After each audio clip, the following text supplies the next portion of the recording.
황혼의 메아리 스마트폰 화면 속에서 최현우라는 이름이 반짝였다. 박은혜 여사는 저도 모르게 숨을 멈췄다. 얼마 만에 느껴보는 설렘인지 희끗희끗한 머리를 단정하게 쪽지고 수수한 무명 옷을 즐겨 입는 그녀였다.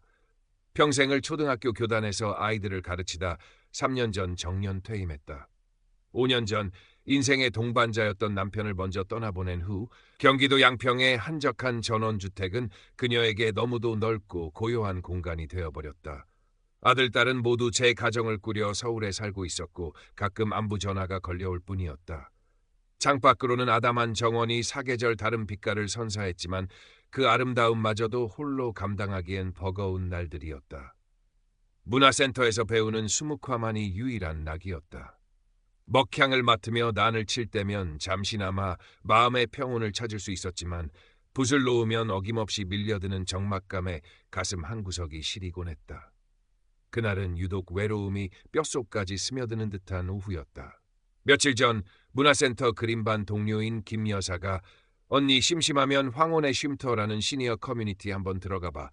다들 비슷한 처지라 말도 잘 통하고 좋은 친구도 사귈 수 있대라며 알려준 사이트가 문득 떠올랐다. 평소 컴퓨터와는 거리가 멀었지만 지푸라기라도 잡는 심정으로 먼지 쌓인 노트북을 열었다. 더듬거리는 손길로 회원가입을 하고 은빛 물결이라는 닉네임으로 짧은 자기소개 글을 남겼다. 양평에서 작은 뜨락을 가꾸며 수묵화를 그리는 60대 후반 여성입니다. 삶의 향기를 나눌 수 있는 따뜻한 벗을 기다립니다. 과연 누가 이 초라한 글에 눈길이나 줄까 반신반의하는 마음이었다. 놀랍게도 며칠 지나지 않아 푸른 소리라는 닉네임의 사용자로부터 쪽지가 도착했다. 자신을 캐나다 밴쿠버에서 작은 무역회사를 운영하는 50대 후반의 최현우라고 소개한 그는 은혜의 글에서 느껴지는 잔잔한 품격과 따뜻함에 마음이 끌렸다고 했다. 선생님의 글을 읽으니 마치 맑은 샘물을 만난 듯 마음이 정화되는 기분입니다. 저도 젊은 시절 문학을 참 좋아했고 지금도 가끔 헤르만 헤세의 시를 읽으며 위안을 얻곤 합니다. 그의 메시지는 은혜가 까맣게 잊고 지냈던 문학소녀 시절의 감성을 부드럽게 자극했다. 은혜는 조심스럽게 답장을 보냈고 그렇게 그들의 온라인 대화는 시작되었다. 최현우, 아니 현우 씨는 매일 아침이면 밴쿠버는 이제 막 해가 뜨기 시작했습니다. 은혜 선생님의 하루는 어떠셨는지요? 라며 다정한 안부를 물어왔고 저녁이면 오늘 하루도 수고 많으셨습니다. 편안한 밤 되시길 바랍니다. 라는 따뜻한 인사로 마무리했다. 때로는 눈 덮인 로키산맥의 장엄한 풍경이라며 사진을 보내왔고 때로는 자신이 운영하는 회사 사무실이라며 깔끔하게 정돈된 공간을 보여주기도 했다.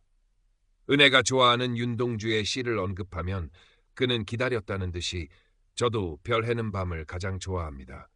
특히 나는 무엇인지 그리워라는 구절은 제 마음을 대변하는 듯합니다. 라며 깊은 공감을 표했다. 은혜가 수줍게 자신이 그린 수묵화 사진을 보내면 그는 마치 살아 숨 쉬는 듯한 난초입니다. 선생님의 맑은 심성이 그대로 담겨 있네요라며 진심 어린 찬사를 보냈다. 어느새 은혜는 현우 씨가 보내오는 메시지를 기다리는 것이 하루 중 가장 큰 즐거움이 되었다. 그의 메시지 알림음이 울릴 때마다 소녀처럼 가슴이 두근거렸다. 카카오톡 아이디를 교환한 뒤로는 대화의 빈도와 깊이가 한층 더해졌다. 그는 자신의 젊은 시절 모습이라며 훤칠한 키에 부드러운 미소를 띤 남성의 사진을 보내왔다. 은혜는 사진 속 그의 지적인 눈빛과 중후한 분위기에 자신도 모르게 뺨을 불켰다. 선생님 같은 분을 이제야 알게 된 것이 제 인생의 가장 큰 행운이자 아쉬움입니다. 조금만 더 일찍 만났더라면. 그의 의미심장한 말들은 은혜의 마음속에 작은 파문을 일으켰다. 이 나이에 무슨 주책이야 하면서도 입가에 번지는 미소를 감출 수 없었다. 남편이 떠난 후 처음으로 느껴보는 이성으로부터의 관심과 따뜻함이었다. 현우 씨는 은혜의 외로움을 정확히 읽어냈고 그 빈자리를 섬세하게 채워주었다.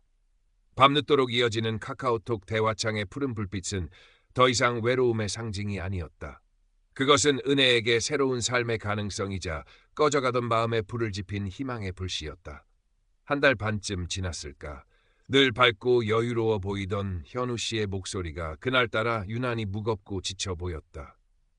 그는 조심스럽게 자신의 어려운 사정을 털어놓았다.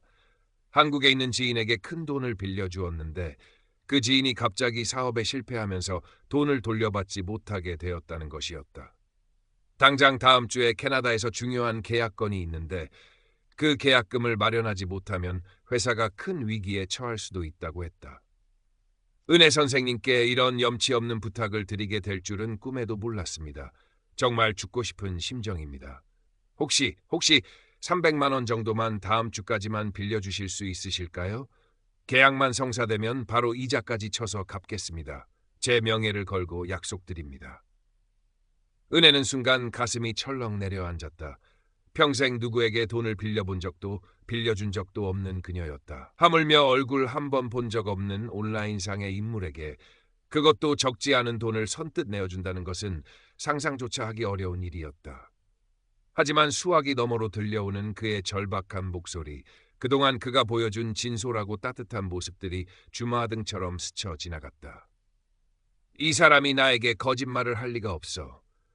얼마나 힘들면 나에게까지 이런 부탁을 하겠어. 내가 외면하면 이 사람은 정말 큰일이 날지도 몰라. 은혜의 마음속에서 이성과 감정이 치열하게 다투었다. 결국 그녀는 현우 씨에 대한 믿음과 연민을 외면할 수 없었다. 다음 날 아침, 은혜는 남편이 남겨준 비상금 통장에서 300만 원을 찾아 현우 씨가 알려준 낯선 이름의 계좌로 송금했다. 현우 씨는 거의 울먹이는 목소리로 몇 번이고 고맙다는 말을 되풀이하며 선생님의 이 은혜는 평생 잊지 않겠습니다.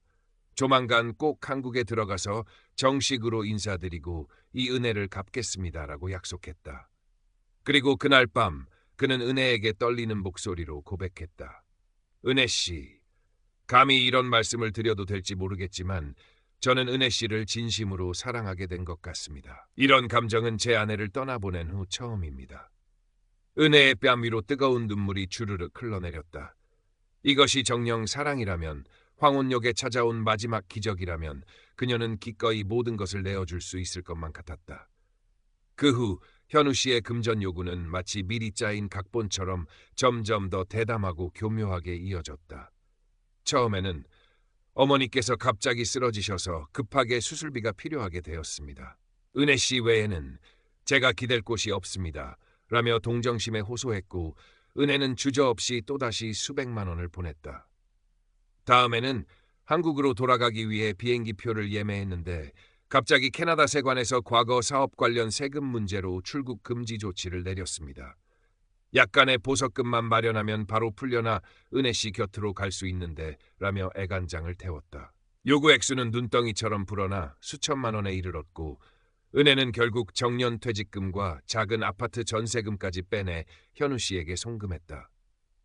현우 씨가 약속한 한국 귀국 날짜는 이런저런 이유로 번번이 미뤄졌다.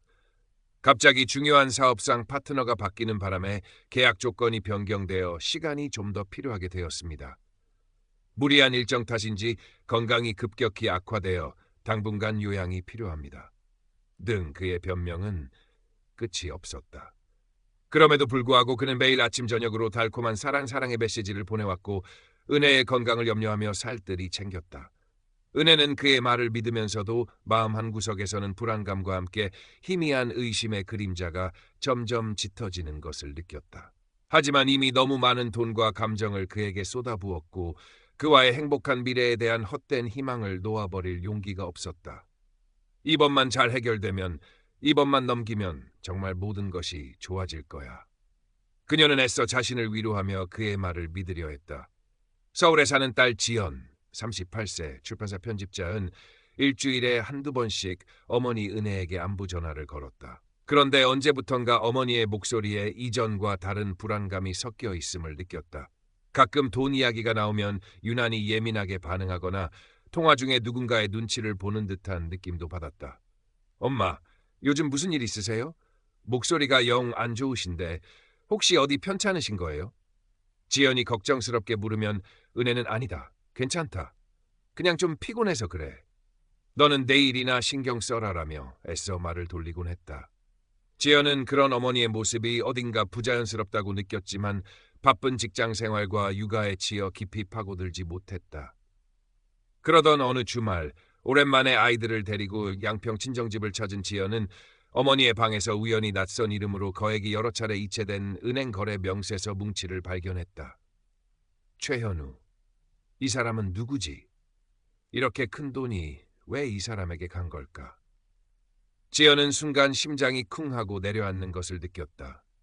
어머니의 스마트폰 사용량이 부쩍 늘고 밤늦도록 누군가와 비밀스럽게 카카오톡을 주고받던 모습들이 퍼즐 조각처럼 맞춰졌다.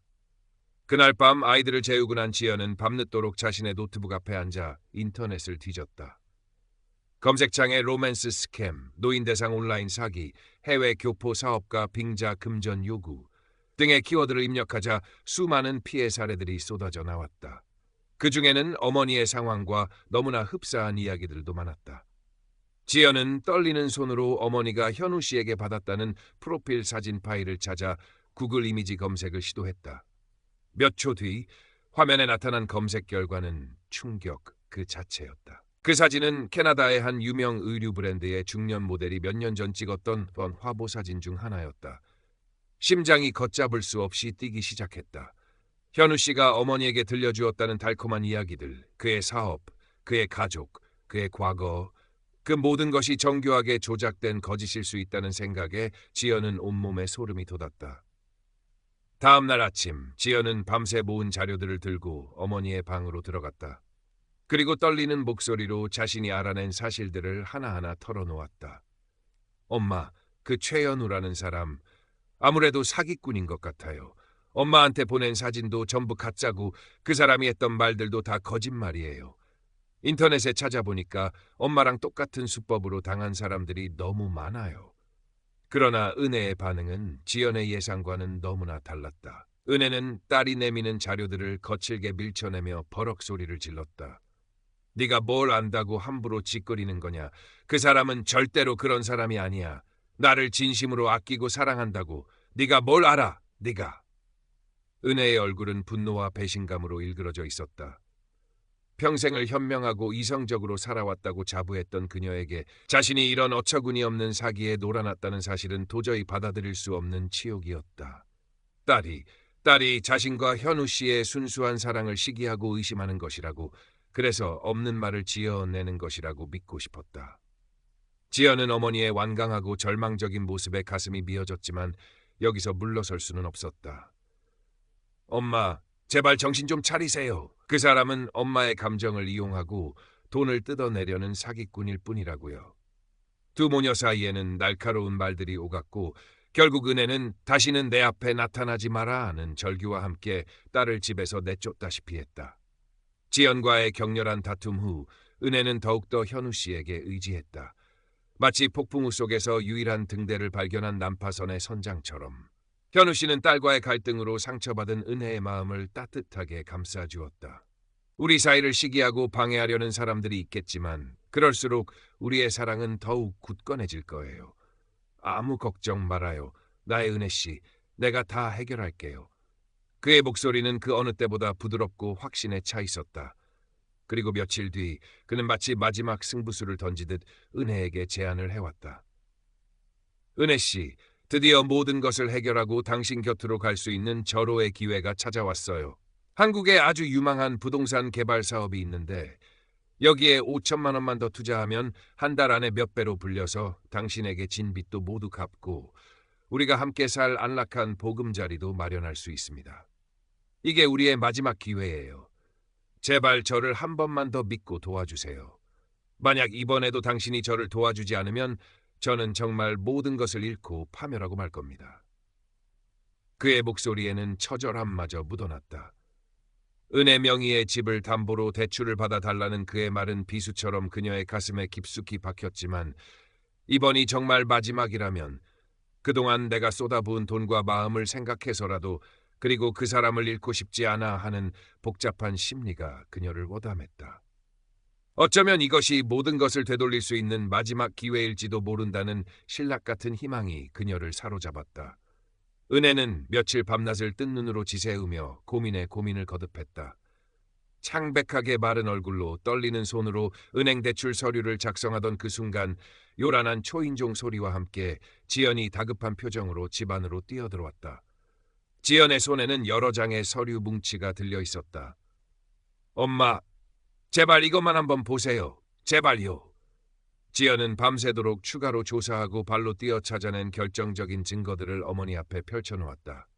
최연우가 사용했던 또 다른 가짜 신분증, 그가 은혜에게 보여주었던 캐나다 회사의 사업자 등록증이 위조된 것이라는 증명서, 그리고 무엇보다 결정적인 것은 최연우와 똑같은 수법으로 여러 명의 독거노인들에게 접근하여 수억 원을 가로채다. 최근 다른 지역 경찰서에 구속된 로맨스 스캠 전문 사기 조직의 일당 중 한 명과 현우 씨의 흐릿하지만 식별 가능한 사진이 실린 인터넷 뉴스 기사였다. 기사 속 피해자 할머니들의 인터뷰 내용은 은혜가 현우 씨에게 들었던 말, 겪었던 상황들과 소름이 돋을 정도로 똑같았다. 사업 자금, 어머니 병원비, 세관 문제, 마지막 투자 기회, 모든 것이 마치 하나의 잘 짜인 연극 대본처럼 반복되고 있었다. 은혜는 더 이상 현실을 부정할 수도 외면할 수도 없었다. 온몸에 힘이 풀리며 그 자리에 풀썩 주저앉았다. 뜨거운 눈물이 뺨을 타고 하염없이 흘러내렸다. 배신감, 허탈감, 수치심, 그리고 자신을 끝까지 믿고 걱정하며 애써준 딸에 대한 미안함이 한꺼번에 폭풍처럼 밀려와 그녀를 집어삼켰다. 바로 그때 마치 약속이라도 한 듯이 요란한 벨소리와 함께 스마트폰 화면에 나의 현우 씨라는 저장된 이름이 떴다. 왜 이렇게 연락이 안 되십니까? 지금 바로 은행으로 가셔야 합니다. 시간이 정말 없어요. 다급하고 짜증 섞인 그의 목소리가 스피커를 통해 흘러나왔다. 은혜는 떨리는 손으로 스마트폰을 집어들었다. 한때 온 세상을 다 가진 듯한 기쁨과 설렘을 안겨주었던 그 목소리가 이제는 마치 지옥에서 울려 퍼지는 악마의 속삭임처럼 소름 끼치게 들렸다. 그녀는 깊게 심호흡을 한번 하고 메마른 입술을 겨우 움직여 차분하지만 얼음장처럼 차가운 목소리로 입을 열었다. 당신이 어떤 사람인지 이제 전부 다 알게 됐어요. 다시는 내 앞에 나타나지 마세요. 그리고 망설임 없이 통화 종료 버튼을 누르고 그의 번호를 차단했다. 영원히. 지연은 아무 말 없이 다가와 어머니의 가딜프고 떨리는 어깨를 힘껏 안아주었다. 어머니의 등 뒤로 느껴지는 규칙적이지 못한 심장 박동과 가늘고 여린 흐느낌에 지연의 눈가도 뜨겁게 붉어졌다. 다음 날 아침 은혜는 밤새 퉁퉁 부은 눈으로 딸 지연의 손을 꼭 잡고 집 근처 경찰서로 향했다. 모든 사실을 털어놓고 최연우를 사기 혐의로 정식 고소했다. 담당 형사는 은혜의 진술을 꼼꼼히 기록하며 최연우가 사용한 대포 통장과 IP 주소 등을 즉시 추적하여 수사에 착수하겠다고 약속했다. 며칠 밤낮으로 이어진 경찰의 끈질긴 수사 끝에 최연우는 경기도의 한 허름한 오피스텔에서 또 다른 범행 대상을 물색하며 인터넷에 접속하려다 잠복 중이던 사이버 수사대 형사들에게 현장에서 검거되었다는 연락이 왔다. 그가 그동안 수많은 독거노인들을 상대로 벌여온 파렴치한 사기 행각의 전모가 하나둘씩 드러났지만 은혜가 잃어버린 수억 원의 돈을 전부 되찾을 수 있을지는 미지수였다. 사기꾼들은 이미 돈을 여러 개의 차명 계좌로 복잡하게 빼돌리거나 해외로 송금 혹은 유흥비 등으로 탕진한 경우가 대부분이라는 담당 형사의 설명은 냉혹한 현실을 다시 한번 뼈저리게 깨닫게 했다. 그 후 몇 달 동안 은혜는 깊은 상실감과 자괴감 그리고 사람에 대한 불신으로 극심한 우울증에 시달렸다.